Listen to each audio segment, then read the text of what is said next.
Welcome to Within the Frame, where we bring the most pressing issues across the globe into focus. I'm Kim Mok-yeon.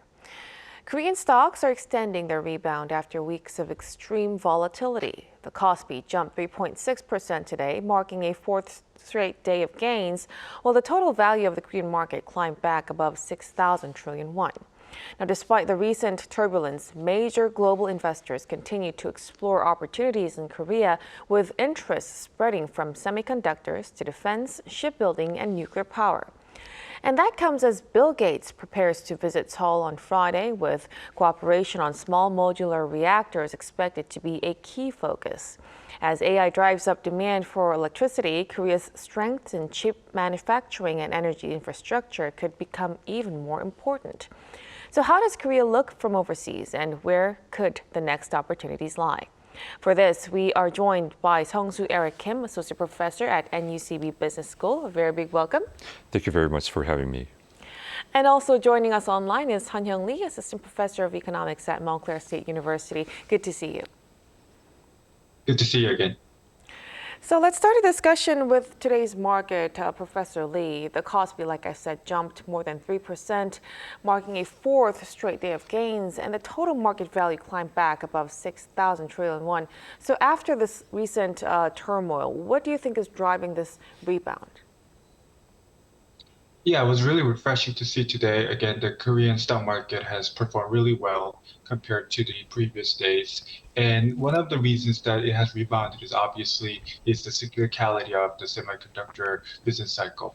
What it means to us is that, some of the performances by some major companies, including Samsung Electronics and SK Hynix, their performance have been really great in terms of their supply of the chips and some of the actual output that are coming into some of the production in Korea as well as overseas, including the United States. So from the overseas perspective, it is a great opportunity to see that some of the manufacturers for the AI chips, as well as some of the drivers of the economic growth in the new era and the future economic growth for the development in these new sectors are really increasing for many of the investors, especially in the United States, also a lot of European markets. And obviously, this does not mean that we will have a continued growth, as you experienced and as you alluded to earlier, that some of the volatility has been the biggest challenges for our market in Korea. So it remains to be seen what will happen for the stabilization of some of these factors and markets moving forward. Right. But after this heavy foreign selling last week, do you think this latest rebound could bring overseas investors back to the country? And what would it take for them to return more consistently?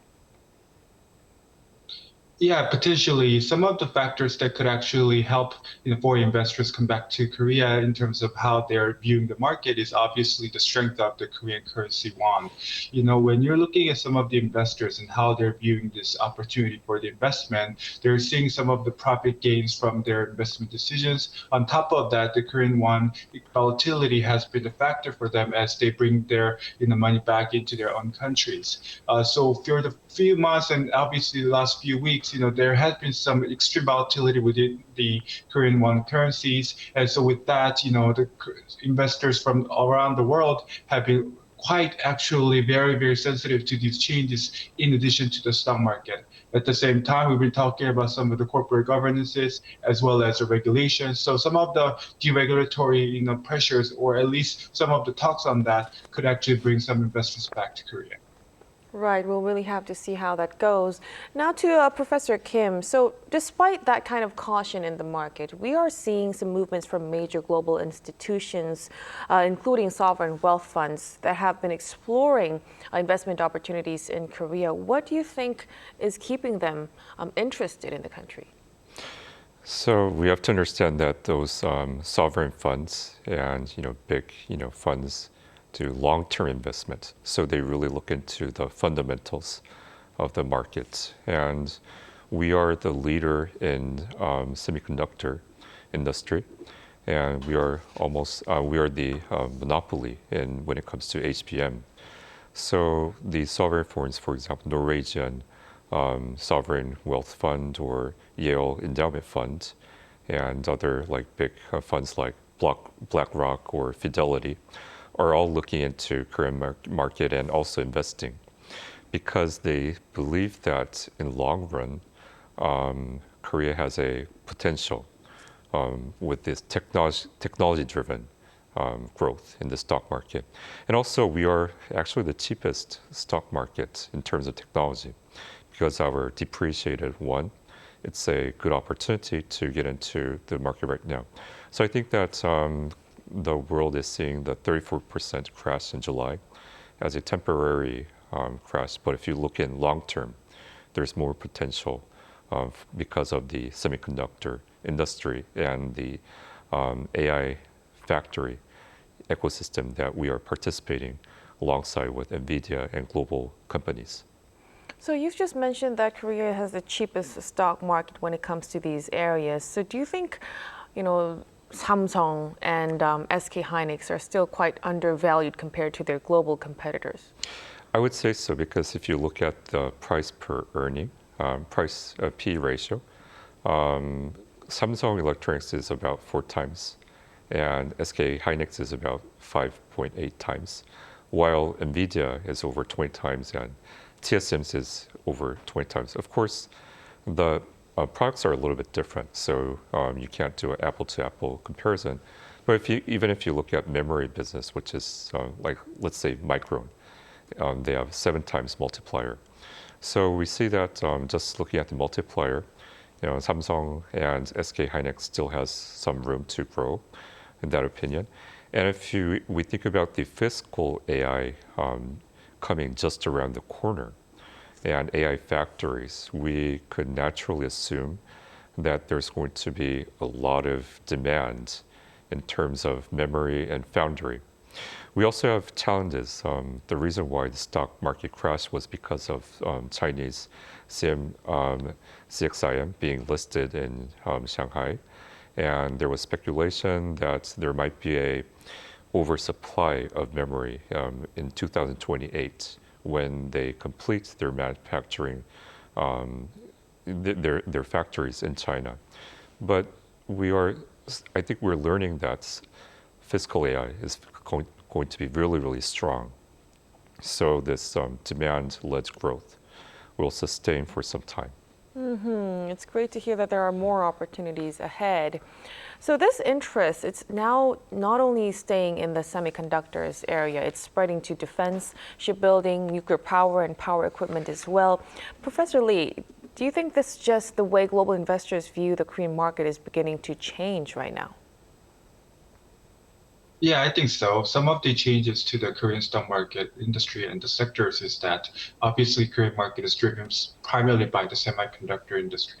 But as you move forward with the AI race and the new technological development, what's coming into play is obviously the importance of the nuclear energy security, development related to some of the human technical talent, as well as various shipbuilding factors that you mentioned before, related to the supply chains of some of the AI and also global productions. So as we move forward with the new era of economic development in this new industry revolution of AI, it's quite more important for all of us to see that, diversification of the Korean stock market, not only from the, semiconductor cycle, but also away from some of the energy security and related fields for the betterment of the Korean economy.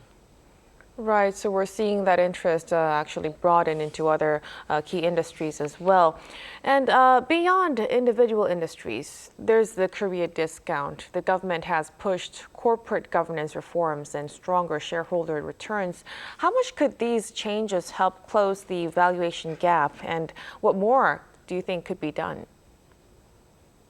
Yeah, very much so. So you mentioned some of the Korean discount related to the corporate governance. And what that means to some of the investors is that obviously the dividends that these investors are getting, but the Korean stockholders, whoever holding to the Korean companies, they're realizing that their dividend earnings are not as strong as their other competitors, such as from the Taiwan market, Singapore market, or even the US market. So even though they have the strongest growth in terms of the stock market prices, investors are not actually realizing those gains. So those lack of dividends and some of the buyouts in the sellers, they're realizing that that might not be as attractive. In terms of the additional factors that could actually help with addressing the current discount, 2 other factors could include the Korean won. Again, as I mentioned to you earlier, there's some of the stability within the won currency market could be the one of the factors. And the second factor that we can also discuss related to that is the deregulation, especially related to the taxation, as the corporate taxation around the world, have been some of the most important talking points for US and Korea. Right. Thank you for that opinion. Now let's turn to Professor Kim. So about the visit of Bilgeets set for Friday. So compact nuclear reactors known as SMRs are expected to be a key focus, and cooperation with Korean companies had made some real progress over the past year. What do you think is the key driver of this? Did you know that Bill Gates visited Korea 10-something years ago already? Mm-hmm. He visited KEPCO and met the chair of KEPCO at that time. And he said that in the future, because of AI, nuclear technology will be very, very important. Mm-hmm. And he is interested in building a SMR technology, which Korea is one of the leaders in nuclear industry. And he had keen interest in cooperating with Korea since decades ago. But this visit is a follow-up from his last visit. TerraPower, which he established to dedicate SMR technology, has now been permitted by NRC, Nuclear Regulatory Commission in the United States. So that's the milestone in the nuclear history in the United States because it's the first advanced commercial reactor. And it's also the first non-light water reactor. So it's a milestone which we didn't see in 40 years. So because things are being forward, he's visiting Korea. Korea has a huge stake in TerraPower as well because SK Innovation invested $250 million US dollars in the project. And also KHNP, Korea Hydronuclear Power, invested. And also Bill Gates decided to contract with our nuclear power companies like HD, Hyundai, and Doosan Enerbility to build the reactor vessel and the core barrels. So we have a lot of discussion to move forward. And very timely, Meta agreed to contract 8 units from TerraPower. So it's being real now since the discussion decades ago. So this is a moment that things are turning into reality. So that's the significance of this visit. Wow, it's great that it's really finally being materialized. And as you've mentioned, so we're seeing some progress, and Korean companies are already investing in TerraPower and supplying key components as well. Then how much bigger could Korea's role actually become? I think it's really significant because if you visit Doosan Airbility's factory in Changwon, they're the only company in the world that has both the steel manufacturing process with the nuclear reactor manufacturing process. Generally, it's 2 separate companies that's working on a nuclear reactor and steel manufacturing. So if you go to the Doosan Enerbility factory, they have the world's largest forging machine. It's a 170,000 ton forging machine. So it's a size of a 5-story building, and it has a huge pinch that holds up steel like a chopstick and forges. So without that technology, it's really hard to compete in terms of cost. But because Korean companies internalize steel manufacturing, also if you look at HD Hyundai, they have shipbuilding. So we have the only companies in the world that both integrate steel welding and forging process along nuclear reactor manufacturing. And we also have very advanced nuclear reactors. Our APR 1400 reactors are the standard in UAE. So our Barakat plants that we exported to UAE is a world's finest technology.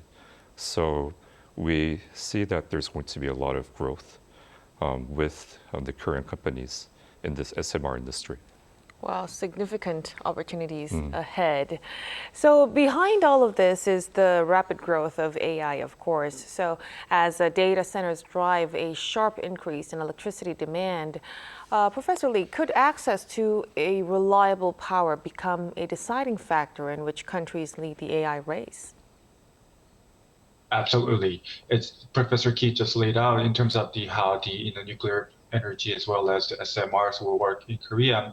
The ability to source the electricity as well as source these things on a consistent basis will be the most important and critical element of the AI race in Korea as well as around the world. And so you saw some of the announcements related to the mega project of about 5 trillion wons in Korea in recent days and weeks. So all those things should be discussed with respect to how we have in terms of the observative capacity to actually build these plants, use these plants, and electricities sourced from these plants so that we can understand and, reliability of some of these factors could also be, arranged through some of the, local coordinations as well as the federal government. Also, foreign investors will be very keen to see new technologies being, dispersed as well as how they can be used in the new era. Right, definitely. So as AI power demand actually grows, Professor Kim, then the government now it wants to accelerate its own SMR deployment. What do you think is necessary to make this a reality? Okay. First, we have to give permits to these SMR plants very fast so that it can be, commissioned. It can be, in plan, right? We have to really start constructing these SMR plants. But what's more important is political agreement in regional governments, because we have to decide where to build these SMR plants. So that's a huge hurdle that we have to resolve, and the government has to take a keen role in that process. And also, we have to not only think about strategies in Korea, we have to export this technology. Then we need a total fleet of diplomatic support in exporting the SMR plants to overseas, because there's very few cases in the world. We have to become a case that the world can benchmark. In order to do that, we have to do a package sale. Defense, SMR, and AI factory all together, a package deal. So that requires a keen support from the government, in my opinion. Right. So alongside this technological advancement, we also need political and diplomatic support as well for this project to succeed. All right. We will be keeping our fingers crossed on that. Thank you. For now, we'll have to leave our discussion here tonight. Thank you so much for your insights, Professor Kim. Thank you very much. And of course, Professor Lee as well. We really appreciate your time tonight. Thank you for having me again. And that'll be all from us on Within the Frame. Be sure to tune in again next time as we continue to explore the stories that matter. Till then, stay informed and engaged.